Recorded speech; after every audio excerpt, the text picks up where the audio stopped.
Dear students, most welcome to all of you in EPN Chemistry by Dhananjay Deep.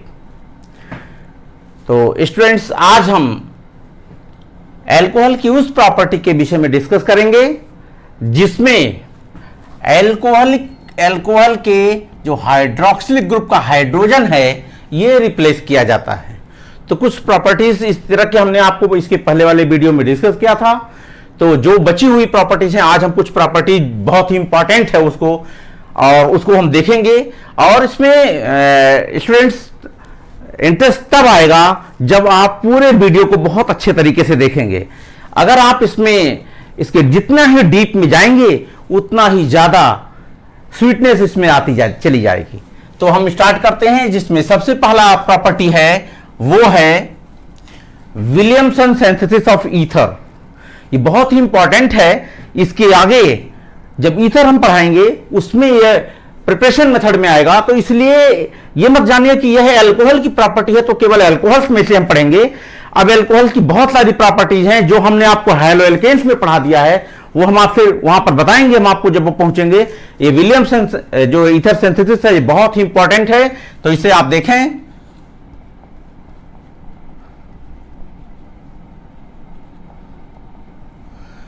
Williamson's ether synthesis.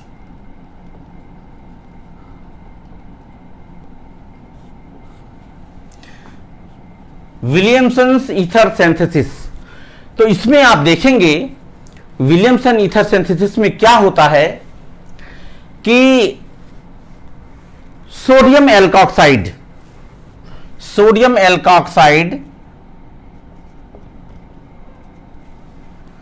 ये sodium alkoxide है, अर्थात alcohol जब किसी base से NaOH से क्रिया कर लेता है, जैसे ROH प्लस NaOH, तो ये इसका H और इसका OH निकल जाता है, Na यहां से जुड़ जाता है और ये बन जाता है RONA। इसको कहते हैं सोडियम और एल्किल ग्रुप है एल्क ऑक्साइड, सोडियम एल्कोक्साइड। तो इसमें विलियमसन सिंथेसिस में ये जो आपका सोडियम एल्कोक्साइड है, ये जब किसी भी एल्किल हैलाइड से रिएक्ट करता है तो यहां आप देखेंगे एल्किल हैलाइड से जब रिएक्ट करता है तो यहां पर इसको हम अगर एल्किल हैलाइड को RX है, इसको हम ऐसे अगर लिख दें XR, तो आप देखेंगे कि यह NaX निकल जाएगा और ये अगर हम R' मान लें इसको, तो ये बन जाएगा RO R', ये आप जानते हैं ईथर बन गया, प्लस NaX बन गया। ये आपका है सोडियम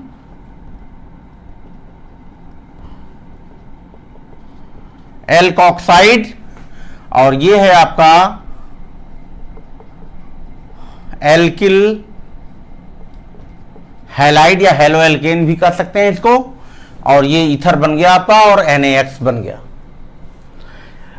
कोई भी एग्जांपल्स हम ले लें, अगर हम R के जगह पर यहां पर ले ले एथिल C2H5ONa प्लस इस R' के जगह पर हम ले लें अगर CH3, या R' की जगह पर भी हम C2H5 ले सकते हैं। तो यहां हम आपको CH3 ले लेते हैं, तो इसको हम कर दें और X की जगह पर हम Cl ले लें, तो Cl और यहां पर हो गया आपका CH3, ये हो गया आपका सोडियम इथॉक्साइड और ये हो गया आपका क्लोरो मीथेन। तो ये आपका यहां से निकल जाता है और ये बनता है आपका C2H5OCH3। इसका नाम methyl ethyl ether, simple name. दूसरा मेथिल एथिल ईथर नहीं, सॉरी, एथिल मेथिल ईथर, क्योंकि अल्फाबेटिकली जब हम इसे लिखते हैं, खैर अभी उसमें तो अल्फाबेटिकली का जरूरत भी नहीं है, फिर भी एथिल मेथिल ईथर कह सकते हैं। IUPAC नाम हम जब लिखते हैं तो चूंकि यहां पर 2 कार्बन है तो ये चेन के रूप में माना जाएगा और एल्केन ये होगा, और इसके साथ जिसमें कार्बन की संख्या जिस एल्किल ग्रुप में कम होती है उसके साथ ऑक्सीजन जुड़ा होता है, ऑक्सी जुड़ा होता है, तो ये मिथॉक्सी हो जाएगा, और ये 2 कार्बन है तो इथेन इसका नाम हो जाएगा। IUPAC नेम इसका हो जाएगा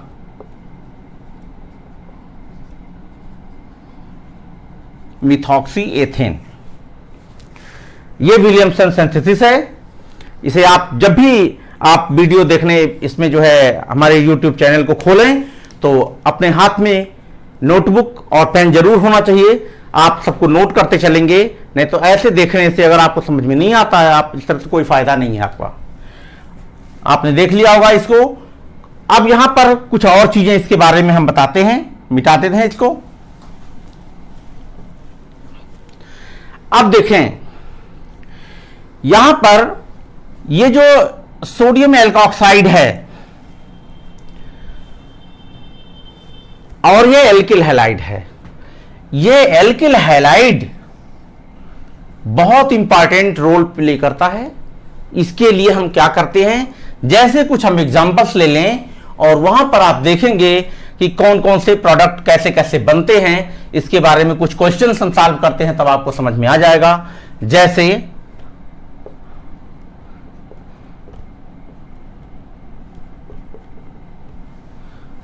C2H5ONA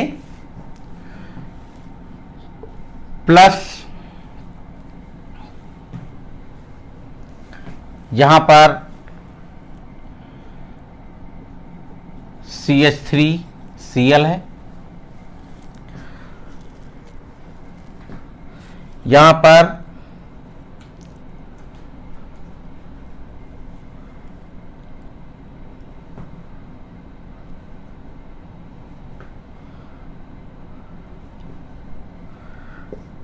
C2H5ONA प्लस CH3HCl है, यहां पर C2H5ONA प्लस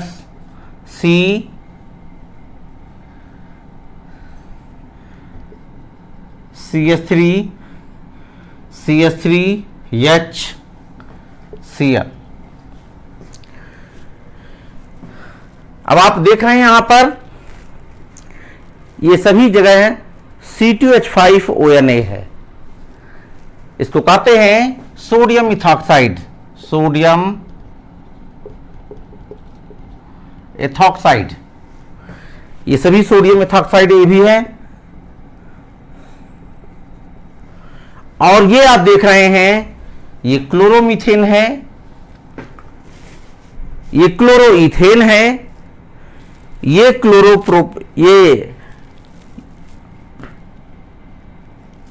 आप देखेंगे इसको 2 क्लोरोप्रोपेन है, और एक और हम लिख सकते हैं 3 डिग्री कार्बन, जैसे सोडियम इथॉक्साइड ही है और ये कार्बन है, इससे ये Me जो लिखा गया है ये मेथिल ग्रुप को रिप्रेजेंट करता है। तो आपको हम वैसे कह दें ये 1 डिग्री है, ये 2 डिग्री है, ये 3 डिग्री है, ये तीनों से सोडियम इथॉक्साइड की क्रिया कराते हैं। तो अब आप देखते हैं ये क्रिया सबसे फास्ट होती है, तो इसके पहले फास्ट क्यों होती है यहां पर हम आपको बताएंगे कि विलियमसन, ये आपको पॉइंट नोट कर लीजिएगा, विलियमसन सिंथेसिस जो ईथर की होती है उसमें SN2 मैकेनिज्म काम करता है।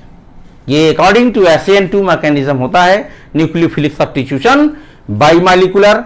तो आपको हमने बताया था न्यूक्लियोफिलिक सब्स्टिट्यूशन का आर्डर ये सबसे ज्यादा देगा, क्योंकि इसके पीछे ये दोनों क्रिया एक साथ, यहां पर कोई बल्कि ग्रुप प्रेजेंट नहीं है इसके कार्बन से अटैच, और पूरा स्पेस खाली है न्यूक्लियोफाइल को अटैक करने के लिए।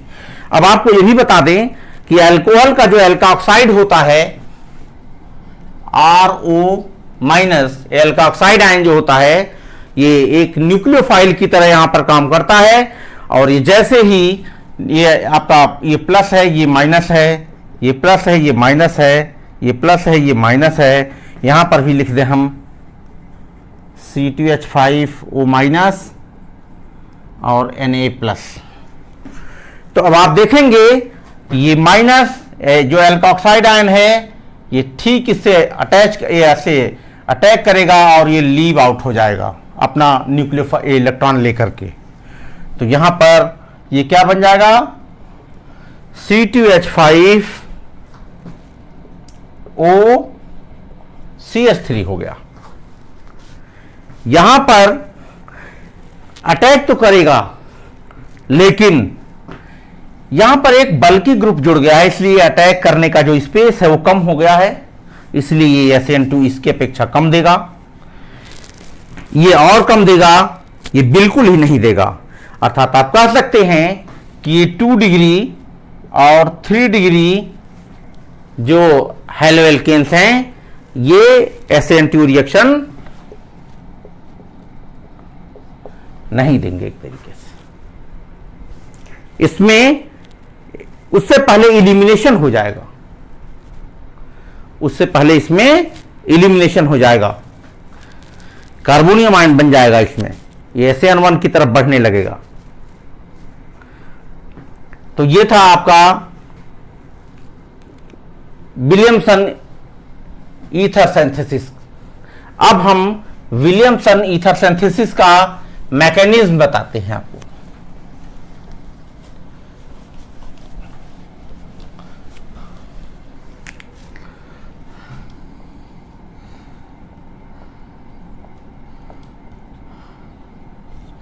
ये जो मैकेनिज्म है विलियमसन ईथर सिंथेसिस का, ये आपको हमने पहले ही बताया है कि इसकी जो मैकेनिज्म होती है SN2 मैकेनिज्म होती है और ये 1 स्टेप में ही फॉलो हो जाता है। जैसे RONA है, ये पहले टूट जाता है, RO minus plus Na plus, ये एल्काऑक्साइड आयन है और ये आपका सोडियम एल्काऑक्साइड है। इसको आप फर्स्ट स्टेप मान लें, या आप फर्स्ट स्टेप क्या मान लें कि जैसे ही ये सॉल्यूशन में होता है ये आयनिक फॉर्म में ही होता है।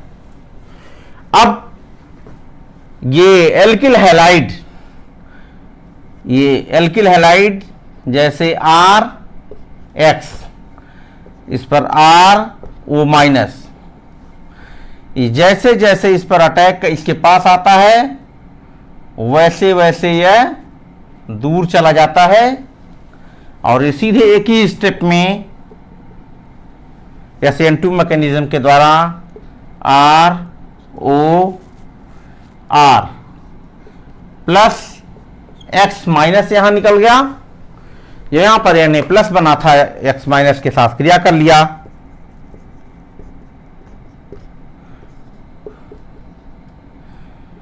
NaX।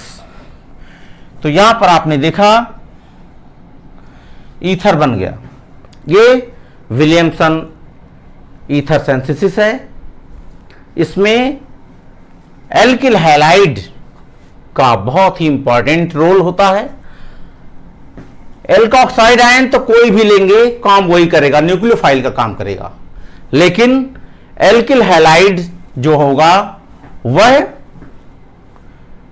जैसे जैसे उसके एल्किल हैलाइड में एल्किल ग्रुप जैसे उसकी संख्या बढ़ती जाएगी, डिग्री बढ़ती जाएगी, वैसे वैसे वह जो है विलियमसन सिंथेसिस में काम नहीं करेगा।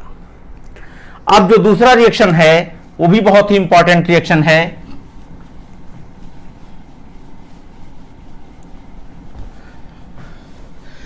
एल्कोहलों का रिएक्शन ग्रिग्नार्ड रिएजेंट के रूप में साथ।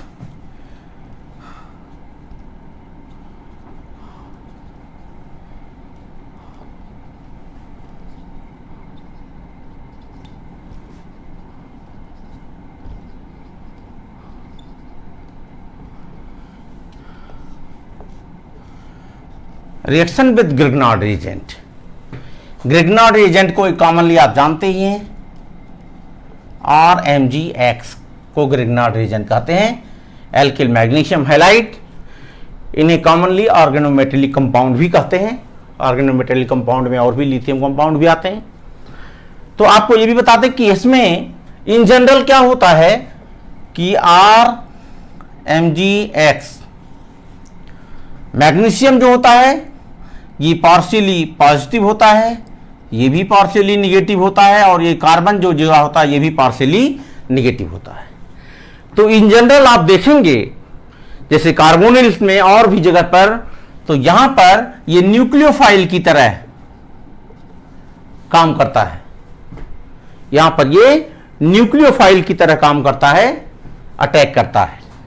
परंतु अल्कोहल में ये ग्रिग्नॉर्ड एजेंट का जो ये ग्रुप है ये न्यूक्लियोफाइल की तरह नहीं, बल्कि ये ग्रिग्नॉर्ड एजेंट यहां पर बेस की तरह काम करता है।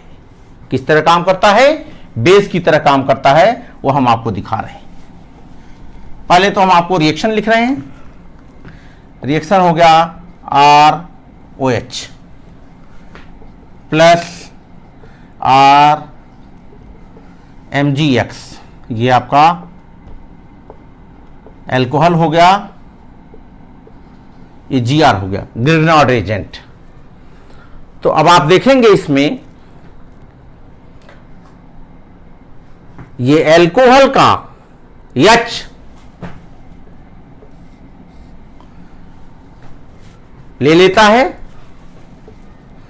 और ये बन गया आपका RH एल्केन।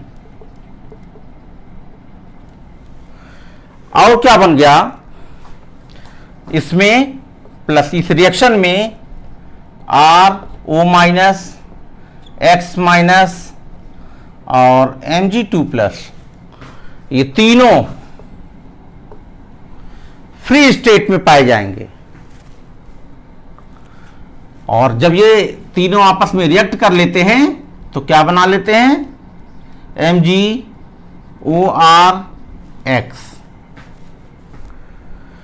तो यहां पर सीधा सीधा आप जान रहे हैं कि जब भी अल्कोहल ग्रिग्नॉर्ड रिएजेंट से रिएक्ट करता है तो ये क्या बनाता है? एल्केन बनाता है। देख लीजिए कोई भी एग्जांपल लेकर के, हमने इसको ले लिया C2H5OH प्लस C2H5MgBr, ये है आपका इथेनॉल, ये है आपका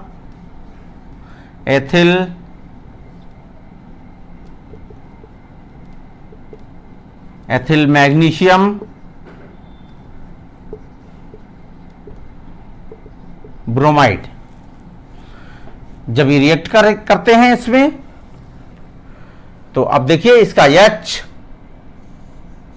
और ये एल्किल ग्रुप निकलता है। यहां पर क्या बन गया? C2H6 बन गया, अर्थात इथेन बन गया, प्लस OC2H5 और यहां पर Br बन गया। तो ग्रिग्नॉर्ड रिएजेंट जब भी अल्कोहल के साथ क्रिया करता है तो आप देख रहे हैं यहां पर एल्केन बनता है। इसकी मैकेनिज्म में हमने आपको बताया है कि जनरली ग्रिग्नॉर्ड रिएजेंट जहां भी क्रिया करता है वहां पर ये न्यूक्लियोफाइल की तरह काम करता है। न्यूक्लियोफाइल की तरह आगे हम कार्बोनिल कंपाउंड में आपको बताएंगे। लेकिन यहां पर ये जो एल्किल, ये जो ग्रिग्नॉर्ड रिएजेंट है ये बेस के रूप में काम करता है। ये हाइड्रोजन को यहां से ले लेता है, खींच लेता है, और जैसे ही ये हाइड्रोजन, चूंकि देखिए इसमें क्या होता है, इसके ऊपर निगेटिव होता है, इसके ऊपर निगेटिव होता है, इसके ऊपर पॉजिटिव होता है। तो जैसे ही ये निगेटिव इस प्रोटॉन को खींचता है तो वैसे ही यहां से जो है, जब ये स्ट्रांग बेस कोई हो तो यहां पर ये वीक एसिड के रूप में काम करने लगता है अल्कोहल, और जब वीक एसिड हो तो यहां पर वीक एसिड के रूप में काम करता है, और जब कोई वीक एसिड होगा तो ये बेस के रूप में भी काम करने लगता है। तो यहां पर देखिए यह बेस के रूप में काम कर रहा है, इसको यह हाइड्रोजन को खींचा लिया यहां से और इसको मुक्त कर दिया, ये अपना इलेक्ट्रॉन लेकर के आया था, निगेटिव है, तो ये सीधा सीधा इसको फ्री स्टेट में भी लिख सकते हैं, फ्री स्टेट में पाए जाते हैं और ये आपस में कंबाइन करके इस तरह से क्रिया कर लेते हैं। तो ये चीज ध्यान रखना है कि अगर आपसे कोई पूछे कि अल्कोहल में ग्रिग्नार्ड रिएजेंट किस प्रकार से काम करता है, तो यहां पर आप कहेंगे कि ये ग्रिग्नार्ड रिएजेंट जो होता है अल्कोहल में, ये बेस की तरह काम करता है, न्यूक्लियोफाइल की तरह नहीं बल्कि बेस की तरह। तो ये दो अभिक्रियाएं ऐसी थी जिनमें जो बची हुई थी पिछले वीडियो के उसमें, जिसमें अल्कोहल का हाइड्रोजन, हाइड्रोक्सिलिक हाइड्रोजन रिमूव हुआ है। अब हम इसके अगले वीडियो में आपसे अल्कोहल की उन रिएक्शंस के बारे में डिस्कस करेंगे जिसमें अल्कोहल का हाइड्रोक्सिलिक ग्रुप रिमूव होगा, अल्कोहल का हाइड्रोक्सिलिक ग्रुप रिप्लेस किया जाएगा किसी अन्य ग्रुप के द्वारा। तो डियर स्टूडेंट्स, मुझे उम्मीद है कि आप लोगों को अच्छे तरीके से समझ में आया होगा, और इसके वीडियो के लाइक और शेयर जरूर करते रहें आप। इसमें जो है, जो लोग सब्सक्राइब नहीं किए हैं उस चैनल को सब्सक्राइब भी कर लें, बहुत अच्छे अच्छे वीडियो आपके पास आने वाले हैं। और कहीं भी किसी प्रकार की कोई प्रॉब्लम होती है तो आप कमेंट बॉक्स में जाकर के हमारे पर्सनल व्हाट्सएप नंबर से हमें उसकी कमेंट करके जरूर बताएंगे कि कहां पर आपको समझ में नहीं आया है, और मैं पूरा प्रयास करूंगा कि अगर आपको ऐसी कोई प्रॉब्लम है तो उसको जल्द से जल्द सॉल्व करूं। Thank you.